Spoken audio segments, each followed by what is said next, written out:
Hey folks, my name is Joel Lawrence. I'm going to be going over the sales process with you today. I've been in retail sales for about 25 years, and having a process in place has helped me tremendously throughout my career. I've got listed on the board here the steps of the sales. I've got them broken down into 3 phases. I'll go over those with you here shortly.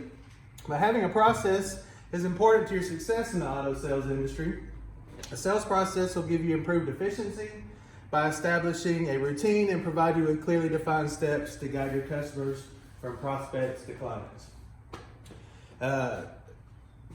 Malcolm Babin wrote an article in Training for Success, or entitled Training for Success in Automotive Industries magazine, and he did an interview with Joe Verdi. Joe Verdi said in that interview that I discovered there are 4 fundamentals of selling expensive products like cars. Honestly care about your customers, forget price, and build value. Close the sale today with professional skills, and turn everyone into a customer for life to guarantee future business.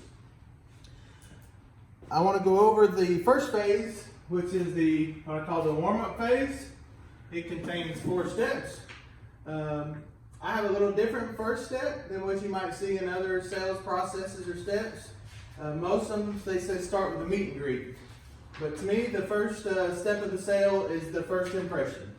So first impression is basically, how you're dressed, are you clean, how you approach somebody as you go to greet them. They make an assertion about you right off the jump, whether they like you or they don't. And that first impression has a lot to do with that. The second step is the meet and greet. Just a standard meet and greet would be fine. It would be something like, how you doing? Welcome to ABC Motors. My name's Joel, and you are? You always want to make sure that you introduce yourself and ask for the customer's name as well. The third step of the sale is building rapport.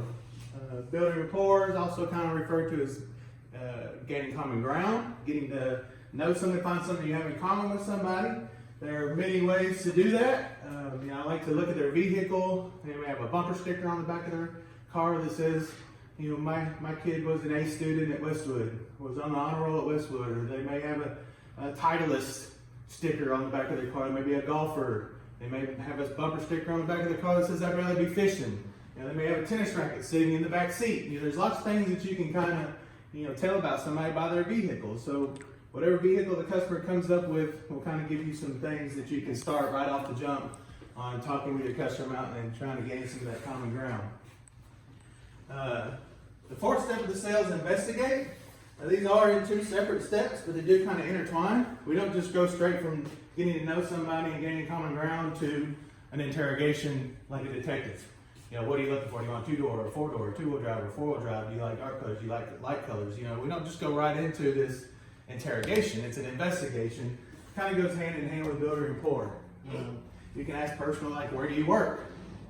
That's an investigative question and a rapport question. Because they may say, I work at MTech. Oh, well, do you know Jimmy? He works on the line there, 3rd shift. Yeah, I know Jimmy. Now you've investigated to find out kind of where they work, how long they've been there. But you've also built rapport with the customer at the same time by gaining some common ground. So that would bring us to the second phase, which are called value building. Value building, the first step in value building is the presentation. And the presentation is simply just going over your product. There's a process called Feature Advantage Benefit. I had a marker somewhere, but I've left it. Called it FAB, Feature Advantage Benefit. You tell the customer what the feature is, what the advantage to them for having that feature is, and how that feature can benefit them. So instead of just saying, this has cruise control, power windows, and xenon headlights, instead of just saying that, you say, this vehicle has auto down power windows. It's very convenient. The benefit of that is when you pull up to the drive-thru and you want to get your food, you just hit the button one time and you can be getting your money and your wallet out to pay for the food while it's going down by itself. Cruise control. The benefit of having cruise controls on long trips, you don't have to maintain speed. It helps you relax. You don't have to constantly keep your foot on the pedal. You also gain fuel economy. So you just tell the feature and how that feature can benefit them. The Next step in the sale is the demonstration. Basically, that's going on the test drive. So, starting out, the salesperson will go on the test drive and kind of go over some of the features that they told the customer about during the test drive. And then they'll go to a place that they kind of have scoped out ahead of time where they can pull off the side of the road to get out, kind of do a walk around, show the customer some of the features of the car while they're away from the dealership, away from all the other vehicles, kind of a little bit more of an intimate setting to tell the customer about the car. Then the customer takes over from that point and does the rest of the test drive back to the dealership. On that test drive, or close to the end of that test drive, you want to start asking what we call trial closes. These are simple questions like, so could you see this going, could you see you taking this vehicle on your next family vacation? Yeah. That's a trial close. If the price was agreeable, could you see yourself owning this vehicle today? That's a trial close. Once we ask 5 or 6 trial close questions, get positive responses to those, then we go to the write-up. That's where we bring the customer inside, get a copy of their driver's license. You want to make the customer feel comfortable, have them have a seat, offer them some coffee, whatever you need, and start getting the personal information and writing up the information on the deal. One thing I want to talk about on the back to the value building phase of the sale, there is an article in Professional Builder called The Sales Process, written by Beverly Cohn. She states that once you have properly greeted the prospects, you are now ready to discover their specific wants and needs, their urgency, and their financial ability. Relax your prospects by asking non-threatening, rapport-building questions before diving into the "when will you be ready to close" question.